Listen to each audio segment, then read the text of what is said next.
pristine, breathtaking, diverse, unspoilt. Discover this exotic and awe-inspiring land with a fabled past, formed over millions of years, where you can explore a vast archipelago of white sandy islands, vibrant blue seas, thriving coral reefs, ancient volcanoes, desert oases, mountains, and spectacular archaeological sites. Authentic beauty at its very best, stretching 28,000 square kilometers along Saudi Arabia's western coast. This is the Red Sea Project. Come with us on an exploration of these magnificent and remarkable environments and experience the warm welcome and renowned hospitality of the Saudi people, a place shaped and inspired by the ancient trading routes between Asia, Africa, and Europe. This is a place that lights the senses and steals the breath of all fortunate enough to experience it, with an ecosystem of extraordinary diversity where life flourishes above and below the sea. The Red Sea Project will offer a world of unique and innovative experiences, thousands of years in the making. Join us on this journey to create a breakthrough international tourism destination. A place where luxury is being redefined, where sustainability and conservation are the cornerstone, where technology enables us to safeguard the environment and provide new and enhanced personalized guest experiences, where we are committed to protecting this spectacular place and leaving it even better than we found it. This is a place where wonders will rise from the sands and dramatic landscapes will come together to take your breath away. Immerse yourself in the splendor of this unique paradise and discover a constellation of experiences unlike anywhere else on Earth. The Red Sea Project. Experience the wonder. Please welcome to the stage Head of Investment and Finance, the Red Sea Development Company, Jay Rosen.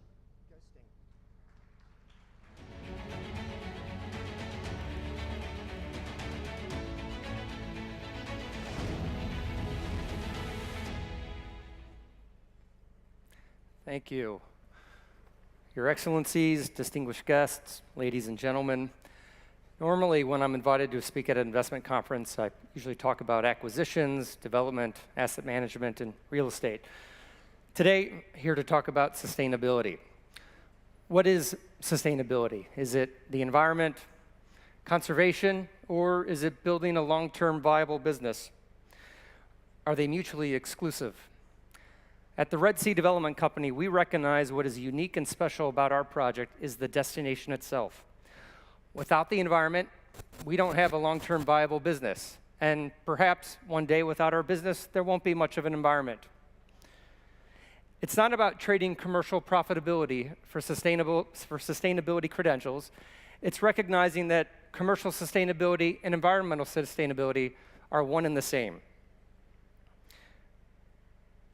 Because we're building for the future, and we're building for the country, and we're looking to build a sustainable industry in Saudi Arabia. And the opportunity is huge.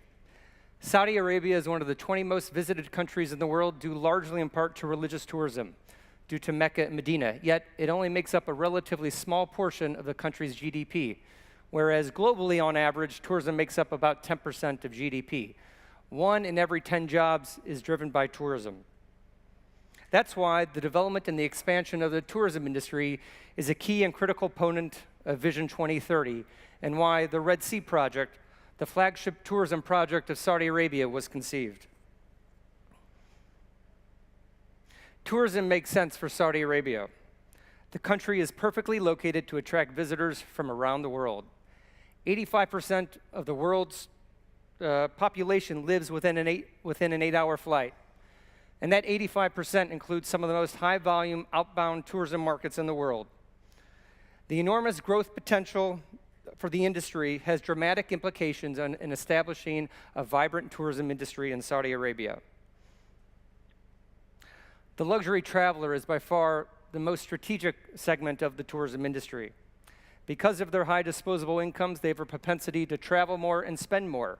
Yet, pleasing the luxury traveler is becoming more and more difficult as they become grown tired of established bucket list destinations that are less exclusive, overcrowded, and more damaged than ever before.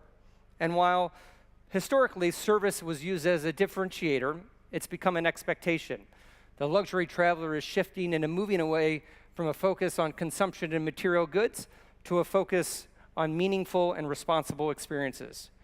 They want to take the road less traveled, and they want to make and be seen to be making responsible choices. Focusing on sustainability resonates with the luxury traveler that is looking for unique and meaningful experiences. That's why at the Red Sea Project, we base our offering on the natural diversity of the environment and the ecosystem itself. The jewel of our project is a lagoon, an archipelago of 90 untouched, unspoiled islands. We have turquoise blue waters, white sandy beaches, thriving coral reefs, but in addition to that, we have dormant volcanoes, we have mountains, rocks, sand dunes, canyons, and we have access to some of the historical and cultural heritage sites nearby. So we are clearly surrounded and fortunate to be blessed with this wonderful environment. Over that, we're going to be developing commercial assets, hospitality, residential, retail, entertainment, so that guests will be able to enjoy the destination and the unique culture in which it's situated. But we have to strike a careful balance. We have to preserve the natural environment because, after all, that is our most critical asset. We also have to develop a commercially viable business. When it comes to sustainable tourism, you have to have it both ways. Sustainability isn't something you do, it's something you are.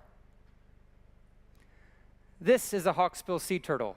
It's a critically endangered species, and like most sea turtles, returns to the same beach year in, year out where it lays and hatches its eggs to start the next generation.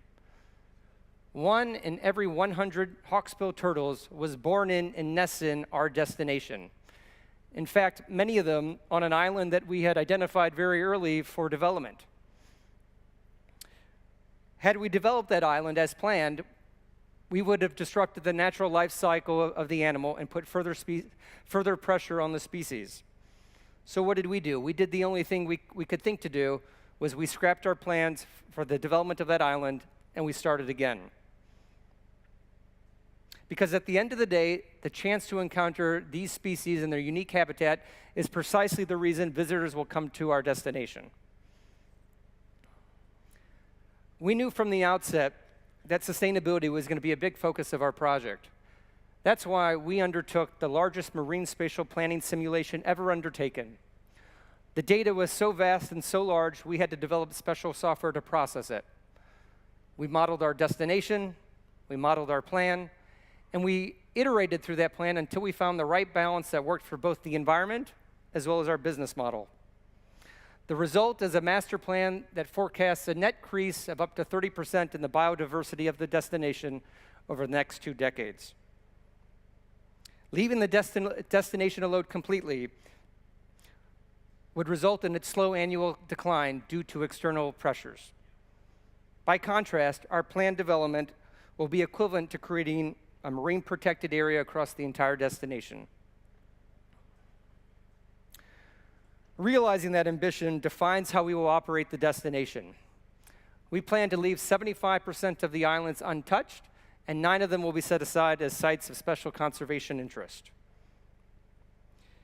We aspire to 100% renewable energy, not just renewable by daytime, but by nighttime as well, 24 hours a day. We want to be zero waste to landfill, carbon neutrality, and free of single-use plastics. To achieve this, we are working hard to push the boundaries of what is possible, and we are looking to identify and develop new technologies and set new standards in sustainable development. Against this, we must balance the needs of the visitor. To measure and monitor our impact on the environment, we are developing a smart network to measure our impact in real time. The system will monitor markers such as water salinity, clarity, and temperature, as well as aridity and climate in the inland areas. The same network will also serve as a tool to enhance the guest experience. A seamless connected journey using biometrics, electronic wallets, integrated journey planning, and it will allow us to monitor and manage visitor traffic flow throughout the destination so we avoid over-tourism. Environmental sustainability and commercial sustainability are basically two sides of the same coin.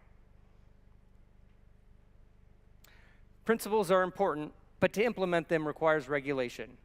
The Red Sea project will be designated as a special economic zone with strict regulation to ensure that we preserve the environment.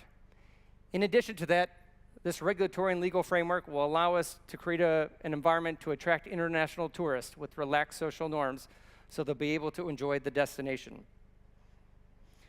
It will also feature business regulations based on international law that will make it easier and more convenient for companies to do business. Again, our regulatory environment needs to balance both sides of the equation.